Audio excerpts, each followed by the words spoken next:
You're watching the Flourishing Introvert Show. If you're an introvert with more to offer and are looking for ways to play to your strengths authentically, you're in the right place. With up to 50% of any population identifying as an introvert, if you're not one, you'll know one, but you may not understand what makes them tick. Watching this show will help you to build that understanding and consequently build better business and personal relationships. Many people don't find out until their mid-years that what makes them different is their introversion. So this show is also for you if you're curious about becoming the best version of yourself. Let's get started. Hello, welcome. Come on in, make yourself comfy and join me at the start of this new year as I turn my thoughts to so much more than resolutions and goals, which I have to say I find altogether too masculine for me. What I'm exploring today is what fulfillment means to we introverts. And actually, this isn't just going to be applicable to introverts. So if you're here just to find out more about introverts in general, you may also find out something for you, I think. So I'm Joanna, the founder of Flourishing Introverts, and I'm on a mission to shift the extroversion bias so that people can own their introversion with confidence, pride, and a lived experience of equity. And I've got to tell you, we are oh so far away from that right now. We're nowhere near that. So I help in several different ways, I guess, because I enable introverts to reach more of their potential as I work with them both on a one-to-one basis, but also in group programs. But the bigger piece of work probably that I do is I rattle the cages of organizations and educational establishments to shake out the extroversion bias that honestly usually just hides in plain sight. And it's often this bias that makes it so much more difficult for introverts like me anyway to feel fulfilled. So as the new year dawns, many people's minds turn to resolutions and goals. And if we're really honest with ourselves, people often also think about, and how long am I going to stick to my goal or my resolution? Actually, the stats tell us that less than 25% of people will stick with their resolution even until the end of January, and only 8% of people see their goal through to fruition, because for most of us, the goal is for more than a month, it's 6 months, it's maybe even a whole year, but less than 8% of people actually see it through. And I've been there, done that.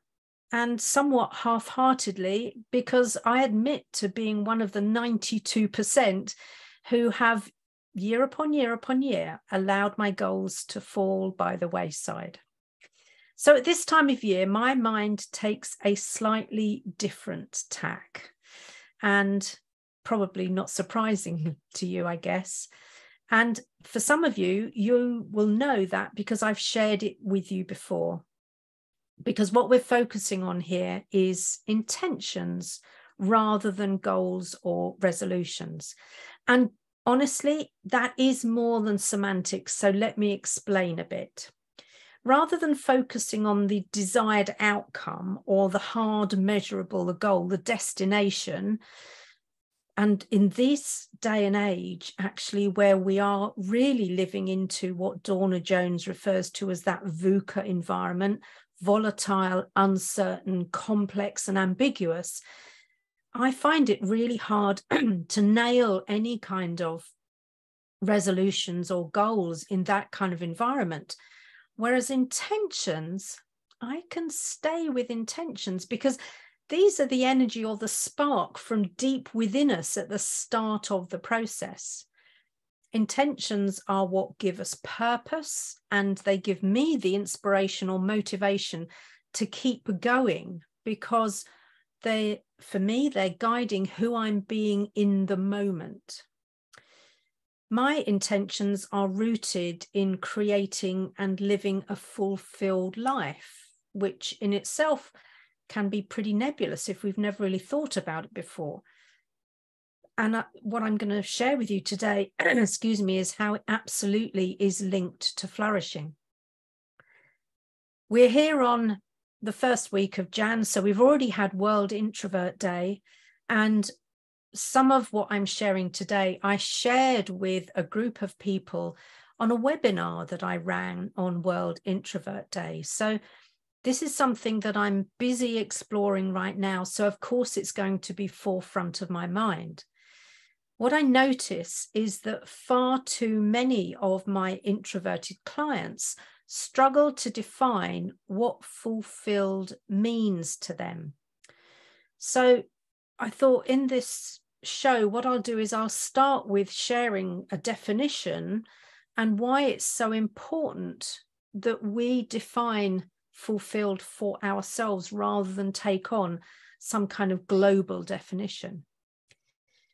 It's always been, fulfillment has always been a tricky so-and-so to define, but I want to share what Doris Baumann and Willibald Rusch, psychologists from the University of Zurich, published in Frontiers of Psychology. And they cited 3 of the most enduring factors, and I shared one of these on World Introvert Day webinar. So the first of the factors is the extent to which we can pursue projects that personally matter, and the extent to which we can be our unique selves and lead a true life. Now, the psychologists refer to this as an unfolded self and life. And I find that phrase both intriguing and immensely satisfying, actually, because the very act of unfolding, of being open, and to some extent being vulnerable, really appeals to me. And one of the things that I admire most in leaders is the ability to be vulnerable rather than have this hard facade that we're perfect in some way. The second of the factors that the psychologists talk about is the perception that we can invest in, I suppose, our own capabilities and live a meaningful and worthwhile life, so that we're actually using our capacities, our strengths, our capabilities to live that life that's worthwhile. And that's why it's such a clear case of knowing and playing to our strengths.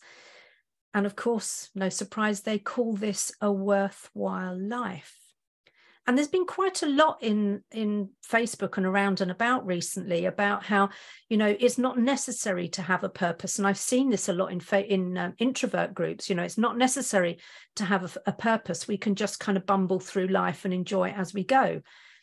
And actually, that's fine if what we're doing is playing to our strengths and if it's worthwhile, as opposed to just bumbling on and getting to the end and then going, there are things I didn't do. The third enduring factor is making a positive difference, leaving something of value, doing something with our life that matters not only to us, but to other people. Unsurprisingly, they call this positive impact and legacy.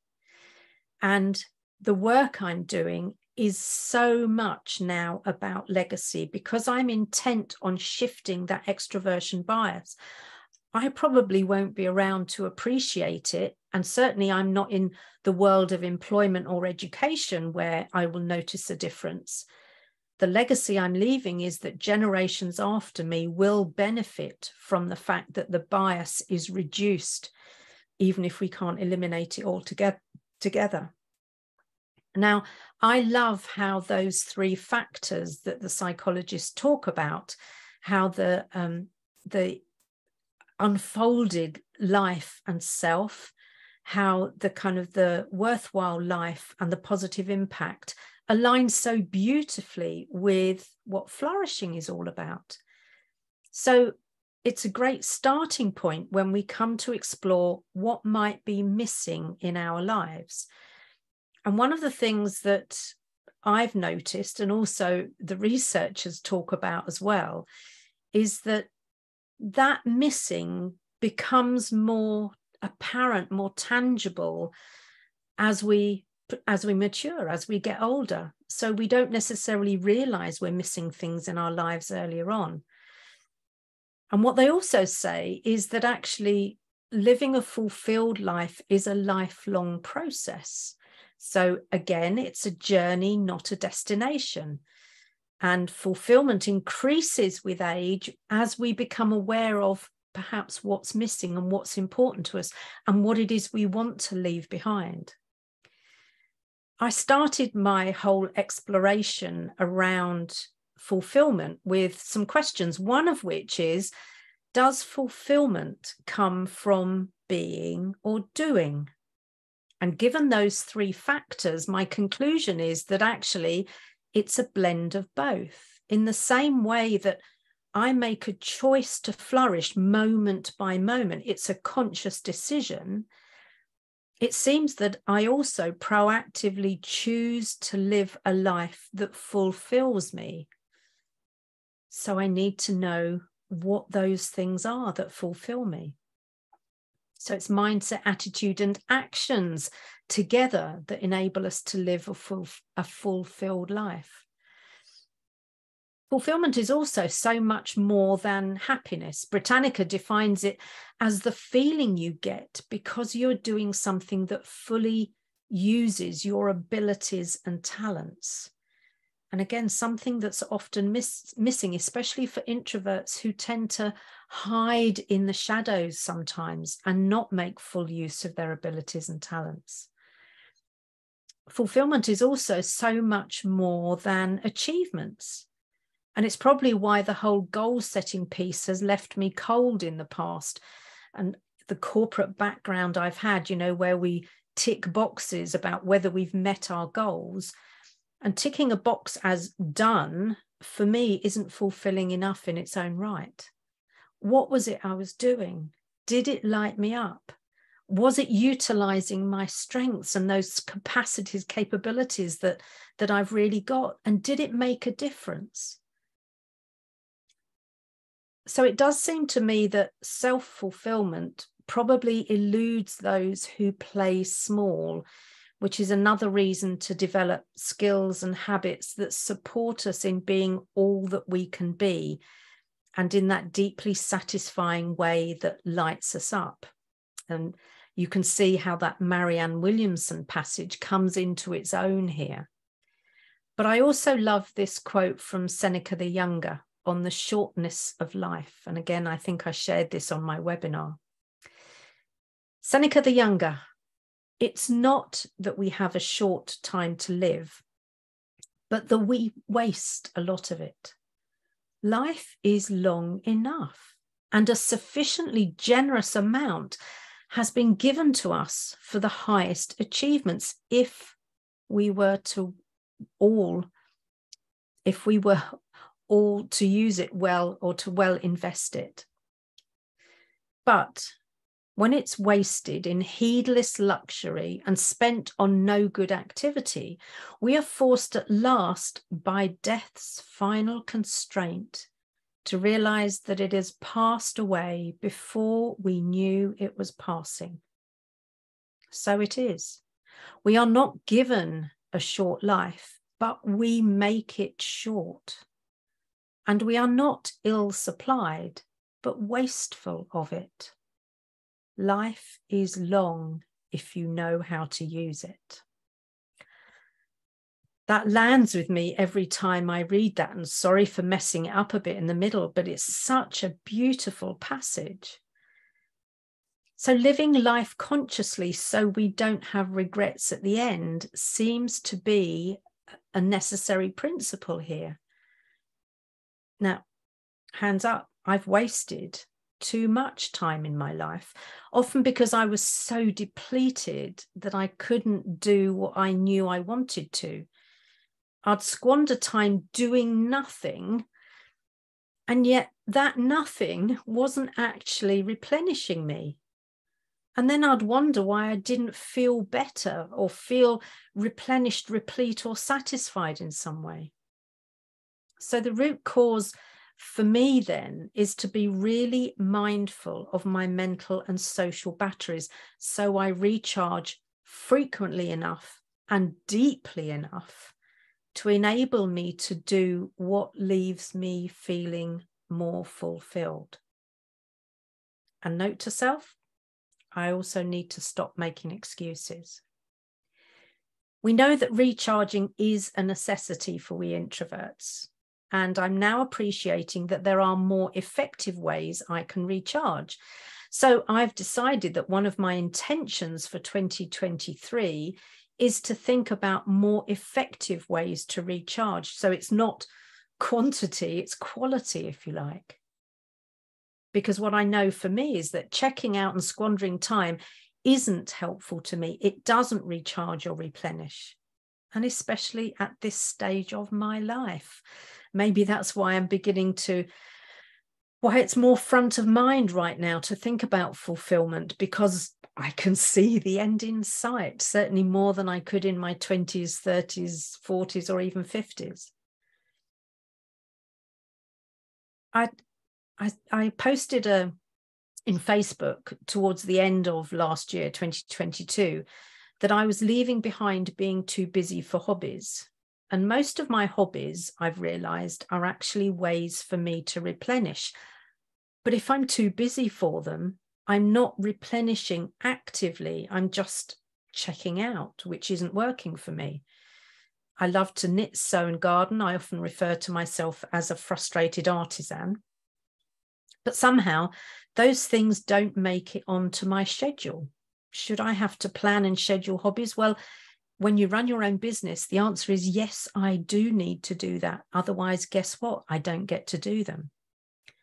Because when I do them, I feel that sense of satisfaction and fulfillment, both in the doing of them and also once I can sit back and appreciate the results. I know I'm being true to me and using my capabilities, albeit for these rather old-fashioned hobbies. And the older I get, the less I mind how others perceive me. What is it Byron Katie says? What others think of me is none of my business. And when I make things, especially to gift, I'm creating simple legacies, something I can leave for other people, for my grandchildren, for my nieces, for those I love. And I'm creating that legacy even as I recharge, which I think is utterly brilliant. I've often thought that my big legacy, and I think this is true, is the shift in bias that I'm intending to leave behind and the empowering of introverts that goes with it. But of course, it's much more holistic than that. And if we can experience fulfillment every day and see it as a journey, not a destination, then I think we shift our expectations and shift what we believe is possible. Just imagine feeling genuinely fulfilled on an ongoing basis. Peter Chung suggests questions that will help us to distill what experiences we can engage in that will enhance our sense of fulfillment. The first is, what is something that excites me? My nudge here is to think about, how can I build that into my daily schedule? Maybe 30 minutes of reading or research to further my understanding, because as a lifelong learner, that excites me. His second question is, what is something that makes me anticipate tomorrow? I'm assuming that anticipate is a positive thing here.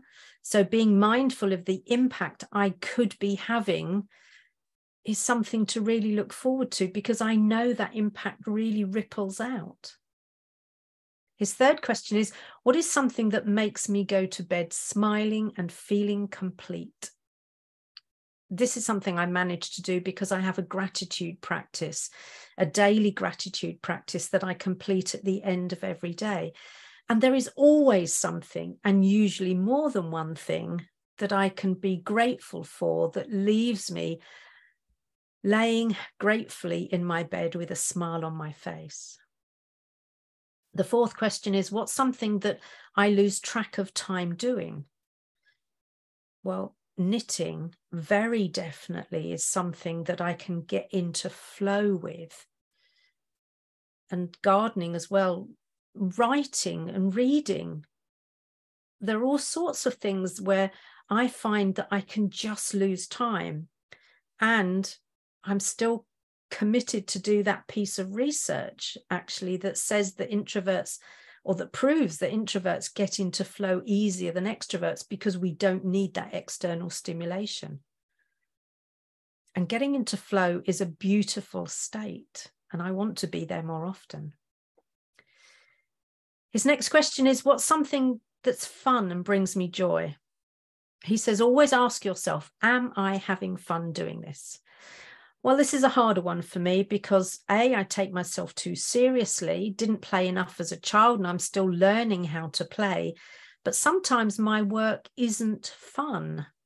There are bits of fun, but also as an introvert, I strongly object to enforced fun because fun is subjective. You know, what's fun to one person is not fun to another. But I can still be asking myself, where did I have fun today? Next question, what's something that's worth my time and attention? Will I do that thing again? And these are great questions for me to include in my reflective practice. So at the end of my day, at the end of activities, I'm going to now include those questions. 3 more questions. Number 7, who are the people that I would want to experience more satisfaction from life? And that's easy for me because it's my loved ones and the introverts who are finding their flourishing feet. They may already be on their journey. They may be taking their first tentative steps. They may be right alongside me or even ahead of me, but they're the people I want to experience more satisfaction from life. Number 8 is, who are the people I would want to have dinner with each week? And he says these could be people already in your life, or the type of people you'd just like to include in your life story. Again, quite easy for me because I don't want to or need to have dinner with big groups, with influencers, or the rich and famous. I have a saying which friends kind of rib me for, really, which is, I'm not easily impressed. However, I would like to spend time with a few thought leaders, people who get my kind of grey matter really churning and with whom I can have generative conversations. His last question is, what is preventing me from expressing gratitude, kindness, and joy? If there are things, start eliminating those blockers. I've been eliminating them for some time now, and that includes some blood family. And I have to say, it's a relief actually to eliminate some of those from my life. So I'm pretty satisfied with my progress now. So what do you make of those questions? How might you answer them for yourselves? I'd be quite interested to know where perhaps you are on the fulfilled front. And if you want to let me know, then there's my email address on the screen, joanna@flourishingintroverts.com. So you're very welcome to let me know, connect with me, do whatever it is you want to do. But I do really suggest that you get into the mindset of thinking about fulfillment being daily steps on a path. So not a destination, but a journey. And it becomes the journey of a lifetime, I believe. So I'm glad you're on the path. I'm glad I'm somewhere on that path with you, either alongside you, whatever. We're certainly on a similar journey.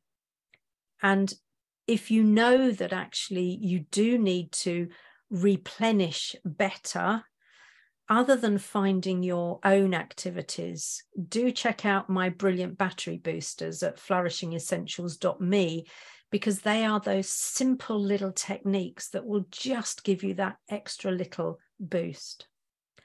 So thank you for joining me today. I would love to know your thoughts on fulfillment, on where in your life you're feeling fulfilled, where you know there's something missing. And of those three particular areas, that unfolded self and unfolded life being the first one we looked at, the worthwhile life, where what we're actually doing is using our own capabilities and capacities, and the impact and legacy. I would love to know where you are on those things. So thank you for joining me. I look forward to seeing you maybe next week. Take care now.